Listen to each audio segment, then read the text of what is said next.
그 다음 요게 핵심입니다. 서술형 문제. 이 서술형 문제가 핵심이에요. 서술형 문제를 어떻게 연습하느냐.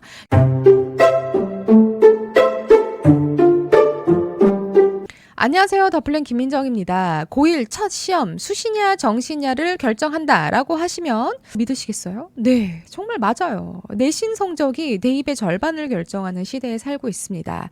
그래서 중간고사 전략이 얼마나 중요한지 하나하나 살펴보도록 하겠습니다.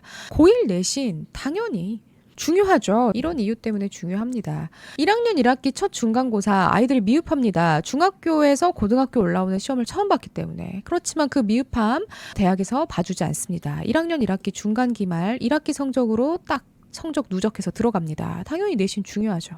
5등급제로 1학년에서 3학년 동일하게 과목 수가 많습니다. 그러니까 1, 2학년 때 바짝 내신하고 3학년 때 내신을 좀 줄이는 진로 과목들이 있었던 9등급제와 다르게 1학년에서 3학년 끝까지 동일하게 과목 수가 많다는 겁니다.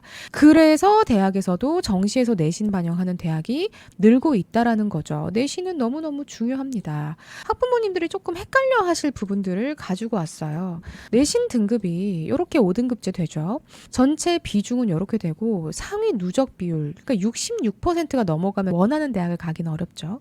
여기에서 궁금하실 겁니다. 그러면 내 자녀는 1, 2등급이 섞여서 나왔어요. 그러면 몇 등급인가요? 그러면 저희 아이는 20%가 되는 건가요? 그게 아니라 1.9등급이에요. 그럼 1.9등급이 나왔어요. 그 말은 1, 2등급이 섞여 있는데 1등급이 조금 더 많다는 이야기예요. 그러면 등급의 퍼센트가 약 9점 몇 퍼센트 정도 되겠죠.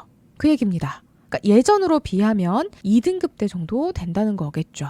2등급이 나왔다고 내신에서 막 이제 큰일 났다. 물론 메디컬을 원하면 큰일은 난 거겠지만 인서울을 갔는데 절대 못 간다. 이거는 아닙니다. 1, 2등급이 섞여서 나오면 거기에 맞춰서 이 등급 비중에 맞춘 퍼센트를 생각하시면 돼요.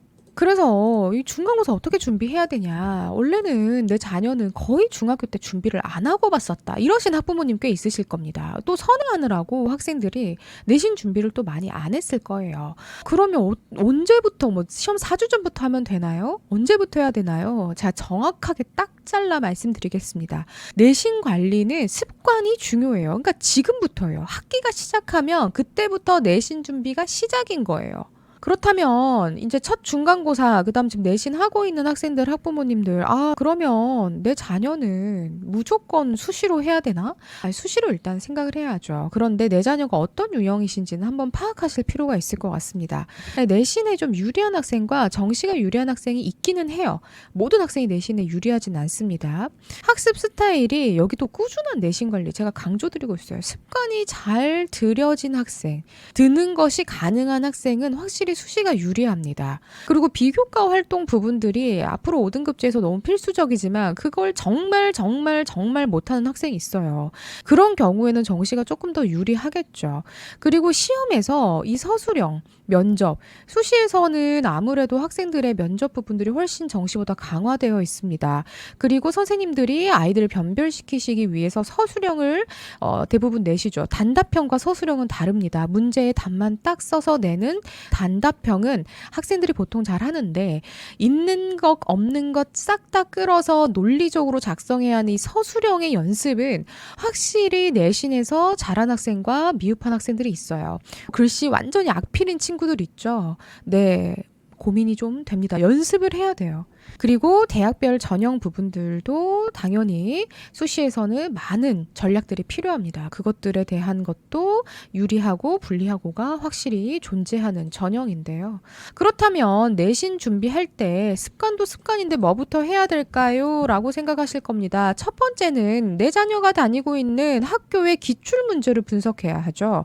그런데 여기서 중요한 게 아이들이요. 기출문제를 어디서 받았어요. 그런데 문제만 봐서는 몰라요. 왜냐하면 선생님이 작년에 부교재도 달랐을 거고 또 어떤 식으로 내셨는지에 대해서 문제만 보면 본인이 그 대비를 했던 사람이 아니니까 알기가 어려워요. 국어, 영어 같은 경우엔 진짜 알기 어려워요. 수학, 사회, 과학 같은 경우에는 어차피 단원이 비슷하니까 괜찮은데 국어랑 영어는 교과서도 달라지면서 이게 교과서에서 많이 나온 건지 모의고사에서 나온 건지 부교재에서 많이 나온 건지 어떻게 틀어서 냈는지를 모르는 거예요. 그래서 이 기출 문제를 분석한다는 것은 출제 경향을 파악한다는 겁니다.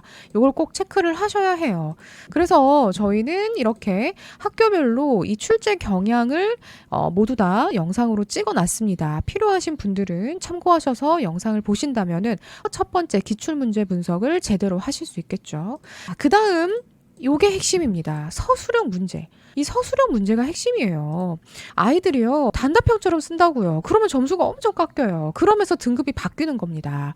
서술형 문제를 어떻게 연습하느냐. 결국에는 선생님이 서술형 문제에 대한 답을 공신력 있게 하셔야 되잖아요. 그러니까 수업 시간에 설명하신 것, 교과서 개념을 내십니다. 왜냐면 그건 교과서에 나와 있어라고 하면 문제가 안 생기니까. 그러니까 교과서 개념은 꼭 연습해서 미리 써보는 것.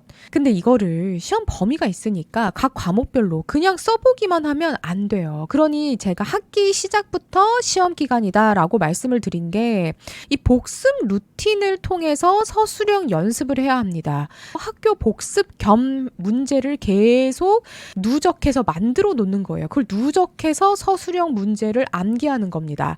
아이들이 시간을 많이 주면 잘 풀어요, 문제를. 그런데 시간을 많이 안 주죠. 50분 안에 풀어야 합니다. 시간이 부족하니까 문제를 못 풀고 실수가 나오는 거예요. 그러면 시간을 줄일 수 있는 건 객관식 문제 풀 수 있는 거 뭐 당연히 여러 회독 해야겠죠.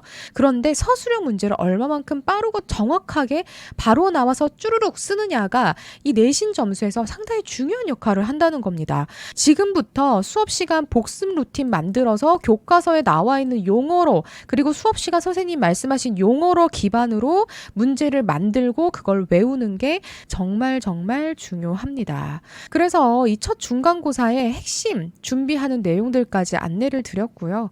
고1 중간고사 단순한 시험 아닙니다. 수시와 정시의 전략을 결정짓는 굉장히 중요한 시험이어서 미리 기출문제 분석하는 거, 그 다음에 출제 경향 파악하는 거, 정리해서 복습 루틴 만드는 거를 꼭 아이들이 대비할 수 있도록 해주시면 좋을 것 같고요. 우리 보시는 학부모님들의 자녀들은 수시와 정시 쪽 중에서 어느 쪽을 좀 준비하고 있는지 댓글로 알려주셔도 좋을 것 같습니다. 이상으로 영상 마치도록 하겠습니다. 오늘도 시청해주셔서 감사합니다.